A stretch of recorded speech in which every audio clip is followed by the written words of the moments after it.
Hey everyone, thanks for listening to Full Time Hustle Podcast. Today we're talking about why we run our business debt-free.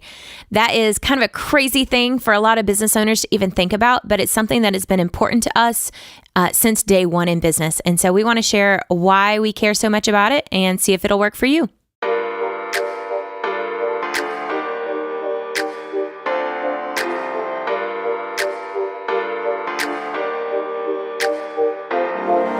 You're listening to the Full Time Hustle Podcast, an audio resource about life and business. Geared towards the creative entrepreneur, Full Time Hustle is all about sharing time-tested methods and tips about everything small business related. From sales and marketing, all the way to accounting and client interaction, Full Time Hustle covers everything you want to know about how to get things done. Turn your side hustle into a full-time hustle. For more resources, visit us online at fulltimehustle.net. Today's episode is brought to you in part by 17 Hats. 17 Hats is the premier online-based small business management software that does everything from invoicing to books to even keeping track of your contracts. Do what you do best and let 17 Hats do the rest. To get 10% off your first subscription, visit 17hats.com/card/full-time hustle. That's 17hats.com/card/full-time hustle for a free 17-day trial and 10% off your first subscription. Or simply apply the coupon Full-Time Hustle in your account settings. Thank you for listening, and we hope you enjoy the show. Well, what is happening, Full Time Hustle? Hello to everybody in the podcast universe. Hi. How's it going? Are you asking me or them? No, I'm just asking everyone. You, okay. Them, whoever. Great, hey, so I feel special now. No, that's good. That's good. We are talking about something, I'm going to say, a little bit controversial today. Just a little bit. Yeah, it actually surprised me because it wasn't even a thought to me. But when I talk with other people about it, like sometimes they're surprised, or sometimes they're like, "Yeah, that just won't work for us." It's a totally fine. Polarizing thing. Yeah, well, and it's one of those things like it's what works for us, and it's something that we feel strongly about. But at the same time, like I'm not ever going to tell someone else how to run their business. Because it's their business, not mine. But right. There are like very specific reasons why we absolutely will not go into debt with our business. And that's what today is all about, is running our business debt-free, or running your business debt-free. Yes. Yeah. There's a whole lot of ways we can slice this cake. And we're going to get into it now. Let's start at why how we started the business to begin with. Yeah.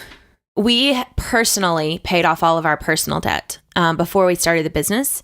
And when we finished paying off our personal debt, we quickly had a little extra cash put aside because we'd been paying on all this debt. And with that cash, you were working at a job where you needed a suit, and you were wearing like a Goodwill olive green double-breasted suit. Jeez. And this was in 2010. Yeah. It was not cool. It was awful. You look like a used car salesman, like a slimy one. Yeah, there's no way to wear a suit like that. No, not in this decade. And make it cool. Decade. Once we paid off our personal debt, you bought a suit. I think I bought 3 or 4. You bought 2. It was a buy one, get one free sale. Oh, yeah. Or maybe you like buy one. Probably like Josephine Bank special or something like that. Yeah. And then I bought a camera. I bought a Nikon D3000, which is the bottom of the line camera for back then. But it was a DSLR. And as a professional or a serious photographer, you ideally want a DSLR. Yes. And so the basis of our business was like it started with the camera that we bought right after we got out of debt. And that was just very meaningful to us. And we were done with debt. We were so over it. We never wanted to deal with it again. And we wanted to carry that over into our business. And we felt strongly that we could.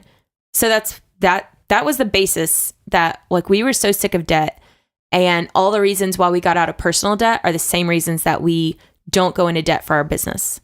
Absolutely. And so I think the number one question people have when this subject comes up is, is it even possible to start your own business and, do your own thing without going into debt? Doesn't everybody go into debt? That's just a part of life. Like you have it, and if you want to do well, you've got to have debt, right? That's what everybody says.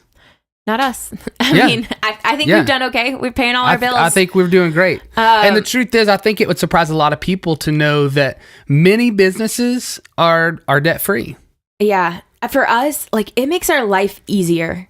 Like, we don't have to I don't have to add up how many shoots I have to do in order to pay off this camera. I don't have to rag on you like, Josh, you gotta get some work you gotta get work here because we like have to pay this bill, like we don't owe anybody anything on that front. And so that's important to me. It makes our life easier. It makes it easier to budget, and I'm not having to pay these bills all the time. It makes it easier from just like a stress perspective too. Yeah, that's huge for me. There's something about go ahead. When we bring in income from a session or from a video that we've done or from a wedding, we can allot it. We have to allot some to taxes, and we have to allot some to, future equipment purchases and insurance and all that. But then we're just paying ourselves. Like, we're not paying for things that we did in the past. We're not paying for the equipment that we did the shoot on. We're building our future for our business rather than paying off the past. And not having all that stress, and being able to have margin in our finances, it actually makes us really, really good at what we do, especially the sales end of things. Because let's talk about sales for just a second. You actually, as it relates to weddings, like, you are the person that people deal with on sales. And would you consider yourself a salesperson? Are you a salesy salesperson? I choose not to be. I could be if I wanted to be, but I refuse. Like, I don't want to. I never want to push anyone. I never want them to feel rushed. Right. I go out of my way to make sure that they don't feel that way. And because I want them to make the decision because that's what they want to do. Right. And at the end of the day, though, you don't have to be that way because it's not like life depends on it. Yeah. No, we're good. I mean, it just changes every aspect of our lives, personally and business-wise. It's easier to make a sale when you don't have to make a sale. Yeah. When you're not stressed about like, oh my goodness, I got to pay this. How am I going to do this? Then, it just doesn't hurt as much. And also, like, we don't have a fallback income. Like, neither one of us have like a second, a job where we work 9 to 5 and then come do this. Like, it's us full time. And so if we don't, this is our full-time hustle. This is our full-time hustle. But like, if we don't bring the money in on the business end of things, we don't have like this other cash pile that we can pay off our debts with. Right. Like, it's this or nothing. And so, but that's manageable because we don't carry the debt. Yeah. Oh, and it's great. Like, I love it. And it's hard to describe until you've experienced that weight lifted off your shoulders. Yep. But it is a total weight lifted off your shoulders when you just don't have the debt. And when you bring in money, it's your money. You're not having to pay it off to somebody else other than the government for taxes. Right. But if you guys figure out a way around that, but there's not a legal way around that. If you think you own everything, just don't pay your taxes once or twice. You don't own anything. We'll find out who owns it. Hey, so I see what you have written here next. Yes. Go ahead and talk about that, because I have something that is meaningful to me about this. Go ahead. Okay. So we're a lot more thoughtful about the purchases that we make, and then we use each piece of equipment to the fullest of its ability. For example, that D3000, I actually ended up starting the business with that camera because... What? He's looking at me funny. I didn't think that's where you're going. I thought that you were getting the third one. Did you talk about that? Yeah, I did. But it's cool. You talked about growing at our own pace? Oh, maybe not. So that's the thing I was really passionate about. And here's why. Okay. Let's just go back to that just for a second, because here's why. Okay, go ahead. So let's go back to the year like 2013-ish. Okay. Late 2012, 2013, when I first got into the video side. And what did I want to do?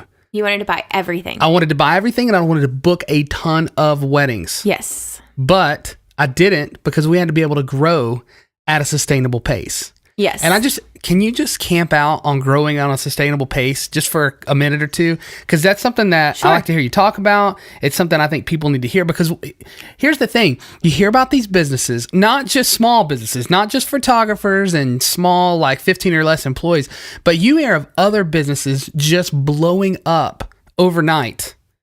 And then they can't sustain that pace. Like they can't keep up with production. They can't keep up with deadlines. And customers get upset. You miss trends. Their name goes down the tubes. Yeah. So talk about that, because you're really passionate about that. I like to hear you talk about it. And I used to get really irritated with you about it. You did, yes. Because I was like, why wouldn't you? Who doesn't want to explode? Who doesn't want to? And I know it's kind of a different, as a sort of a side thing, but it's so important in how it relates to being debt free and being able to grow at a sustainable pace. I just love it. So talk. Oh, thanks, talk. babe. Okay. All right. So you 2013 came around. You did one wedding in 2012, and you were ready to like just charge wide open in 2013. And because you'd already booked one wedding for 2013. Right. And you were like, yeah, we need all this equipment, and we need a drone. We need a slider. We need a jib. We need a red camera. Yeah. And like red cameras are like $30,000. And like on the cheap end. Yeah. And I was just like, okay, no. Like I built this business a very particular way.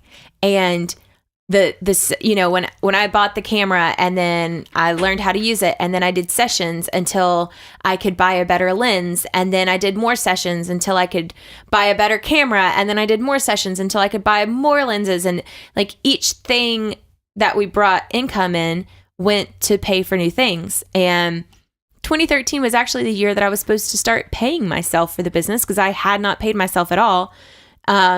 In order to, to grow as much as I wanted to. Right. And so you're over here like, hey, we're going to buy all this. And I was like, no, we're not. So let's talk. You can do it the same way that I did. And so you didn't want to, like, you wanted to book like 20 weddings. And my thing was, okay, how long does it take you to edit a wedding? How long does it take this? How long does it take that? Like, that's not this podcast. Oh. No, I'm just kidding. I'm kidding. Keep going. I love it. You asked me to talk about it. No, I love it. I was just playing. Okay. I was just joking. When you start talking about how long it takes me to do an edit, I get real offended. Yeah, that's another podcast. So anyways, I totally was just kidding, but no, keep going. Okay. So, you wanted to book like 20, 40 weddings. And I'm just like, hey, we don't have a plan. We don't have a system of how this works. Yeah, you did one wedding and you did it great, but like that doesn't mean we have a sustainable business on our hands. That doesn't mean that we can just buy all the equipment in the world and hope for the best. Right. And so we did buy, there were several things that like you needed, like you needed something. We did need a slider. We did need a tripod. We did need a monopod. And these are things that are specific to our industry, but it's comparable cross-platform. Yeah, and so we spent, and a real estate agent could say the same thing. You needed more cameras. Right. And overall, I think we probably spent that first year, we spent about $20,000. Really? We didn't spend it all right at the beginning. Huh. I think we spent about $10,000 for the first wedding. That's and then cool. I'm glad you said that number. Here's why. In the photography and videography world, there is, I think, this idea that you need about 20 to 25 grand to start. So there's quite a few blog posts out there about what do you do with a $20,000 or $25,000 capital investment, so to speak. Okay. So hypothetically speaking, if an investor would have came along, and if you would have went against your own policy of we're not going to go into debt for business, but somebody comes and they're like, oh my gosh, Susan, you're so talented. You're amazing. I love your work. I want to be a part of this. I want 10% of the company, but I'll give you this $20,000 investment and you can go buy all this gear. So you go buy all this gear, you ramp up your website. Everything is, going 100 miles an hour. This is early 2013, remember? Mm-hmm. And now you're booking like crazy. Okay. But you've got this like debt of $20,000 that has to be paid back, and you're not going to own all your company anymore. How do you feel like that would have changed the trajectory of Fowler Studios, and how would it have affected your mentality if you would have made that decision? I know that's a hypothetical, you wouldn't have done it, but let's just... like I definitely wouldn't have done it because I knew I could do it on my own. Like, I mean, why would I give all that money to someone else? But I mean, your personality in specific, I want to know, how would it have been if you would have done it?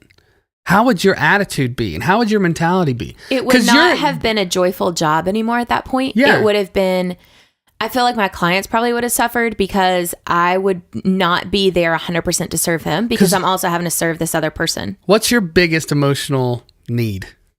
Security. Yes, it is. Yes, it is. And if I owe someone, I don't have that security. And I've heard Dave Ramsey say this, but women have this place in their soul that men don't have. They just don't worry in this way.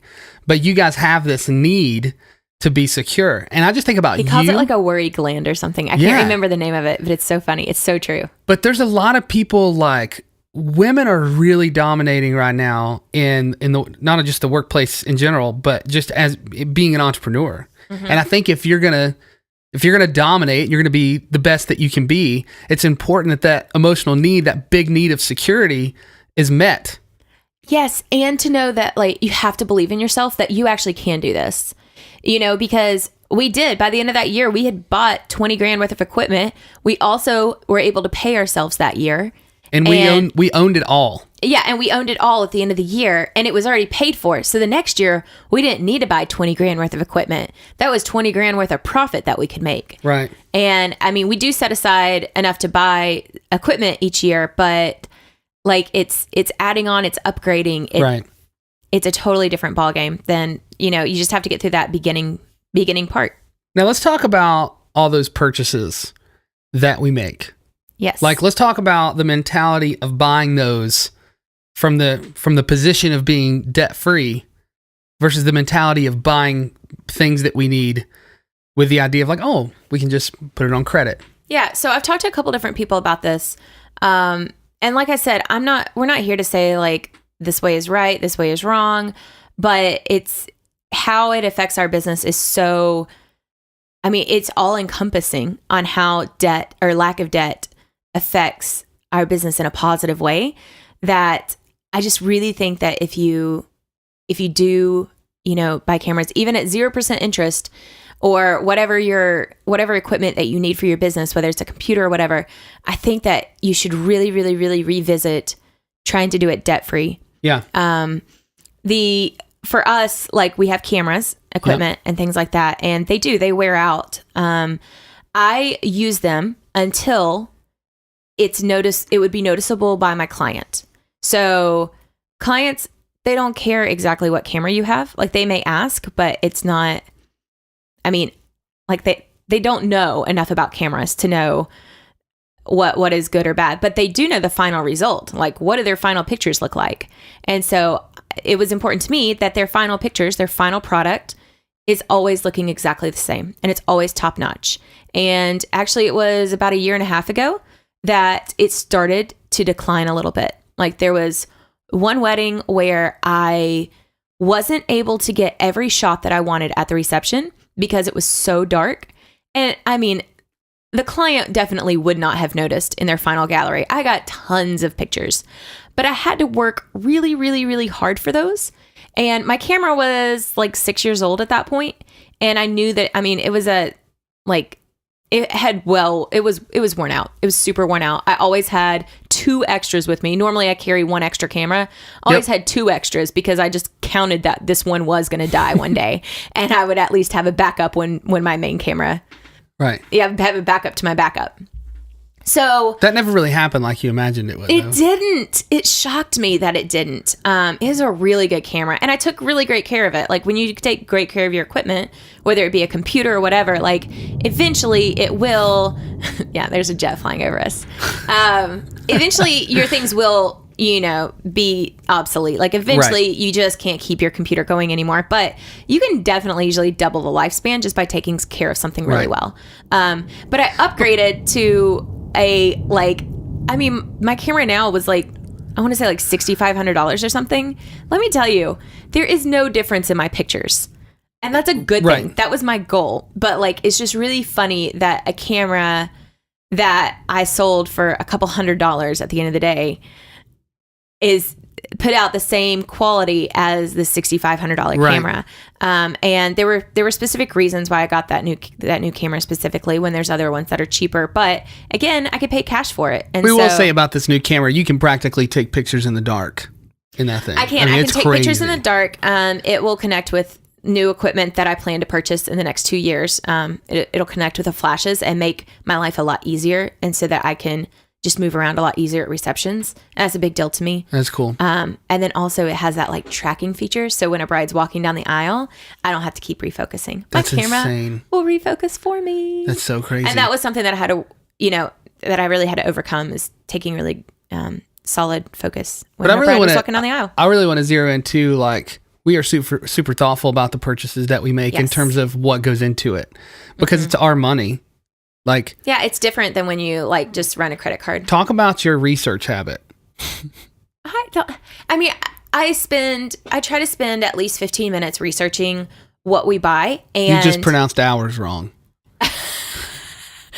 15 hours. No, I try. So so time is money. It is. And when we first started out, we did not charge very much for our time because we're new and we couldn't. And so I would spend, like, to me, the amount of time that I spend researching something should save me that same amount of money. Right. Or save me that amount of money from making a mistake. And so, for example, in our field of work, like, we can buy different brands of lenses. Okay, well, I shoot a Nikon camera, so it's natural to buy a Nikon lens. But Sigma, Tamron, they make some amazing lenses as well. Yep. And that are usually a little bit cheaper. And so a little bit of research will tell me whether that particular lens is just as good in Sigma or Tamron, or if I need to buy the Nikon version. In some cases, those brands are better. Like, they have a series called the Art lenses. Mm-hmm. They're amazing. We don't own those, but they are amazing. Yeah, but I always make sure, like, I mean, if I'm spending, 3 hours researching a lens that costs $300, that is a terrible waste of my time. On the flip side, if I spend 3 hours researching a $6,500 camera, right, then that is well worth my time, because that's a big mistake that I don't want to make. And I think the big thing too about us using our equipment is we know to the nth degree what all that equipment is capable of doing. We push it to its full limit. We exploit the full potential of every single thing we use. And at the end of the day, that saves us money. It does. It saves us a lot of money. That if we were putting things on credit, I feel like we wouldn't be as careful with that. I know we wouldn't, because we used to do that. Like, back in the day when we first got married, we did use credit cards and we did put things on credit, and it made things different. It made business different. It made everything a little bit more stressful. Yep. Or a lot more stressful in some cases. And I don't want to do that. Yeah. I will say that some people like to buy the newest, nicest camera, and then they turn around and sell it later. And then they buy the next newest, nicest camera and sell it. It's like trading for the new car every 2 years. Yeah. And like, that's definitely a game. It depends on your industry. Like with a car, that is not a money saving habit. It's definitely like a very expensive way to buy a car. But when it comes to like cameras, you may not actually be like losing a ton. For me, I don't care about having the newest and nicest.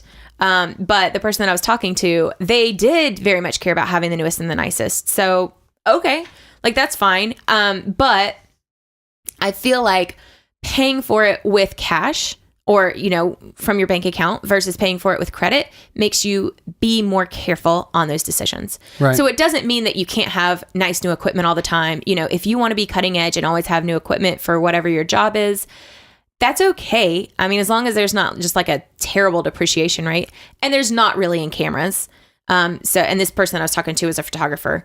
And so, it's not that you can't have the newest and the nicest. It's just that when you spend money on credit versus spending money from your own bank account, it changes how you spend money. Absolutely. Well, a good thing to end on is this. Something that is fundamental to the way we run our business is our faith. We're Christians. We've never hidden that. But a verse that guides us very much in our business and our personal life is right from the Bible. It's Proverbs 22:7, and it says, "The rich rule over the poor, and the borrower is slave to the lender." And that is so true. It's just we see that played out in day-to-day lives and what we see on TV. And on the internet, it's just very apparent. And so we try to run from debt. Yes. We really do. Also, the person that was integral for us, did I say that right? Yeah. Okay. I think so. That was super important for us. Vital. In teaching us like the principles that we use for our money management in life and business is Dave Ramsey. And I know that's like a cuss word in some households. He really is great. It has been a cuss word in our household before. Wouldn't you say, Josh? Yeah. I mean, because here's the thing, I wouldn't say I have a love-hate relationship with him, but like his principles, if you really do the baby steps and follow me, it can be hard. It can be hard. Was it worth it? Absolutely. Yeah.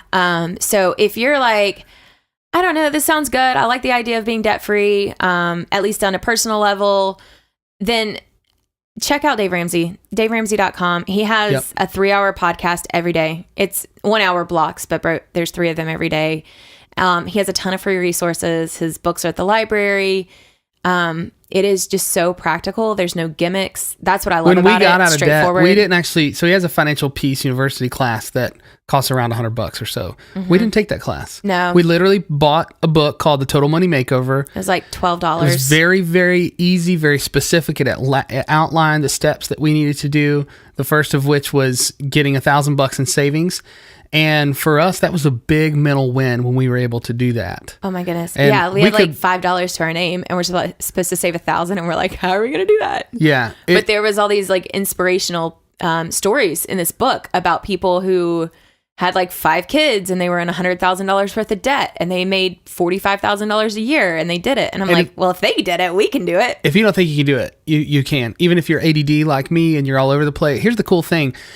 Even like when we say stories, we're not talking about like, oh, a chapter and then a story. No. There'd be like 2 pages and then a story, and then 2 more pages and then a story. It's filled with stories. So you just you're being inundated with. I mean, I hate to say it like this, but you're being inundated with like average Joes who are getting this done on the same or less income in some situations. And we had a pretty small income. Yeah. And it was also a very easy read for a book. It doesn't look like it. It looks just like a normal book. And honestly, sometimes it'll take me months to get through a book and I'll never finish it. But that book, I think we both read it in a matter of days. Yeah. And everyone would say that. And I was like, I don't know. I mean, I don't think I'm really going to be that interested. And I could not put it down. Yeah, it's a good book. Well, listen, we hope that today's episode is a big source of inspiration for you. I hope that there's some gold nuggets in here that you draw some valuable insight from. Definitely check out our show notes because there's going to be a lot of information packed in there. And also links and resources and stuff like that to point you in the right direction if running your business debt-free is something that you're interested in. So thank you so much for joining us today on Full Time Hustle. We love this podcast. We're really excited about it. We'll see you next time. Full Time Hustle is a Fowler Studios production. It's produced and written by Josh and Susan Fowler with help from Joellen Anklem. Our theme music is composed by Valdi Sabev and can be licensed among many other great song titles at soundstripe.com.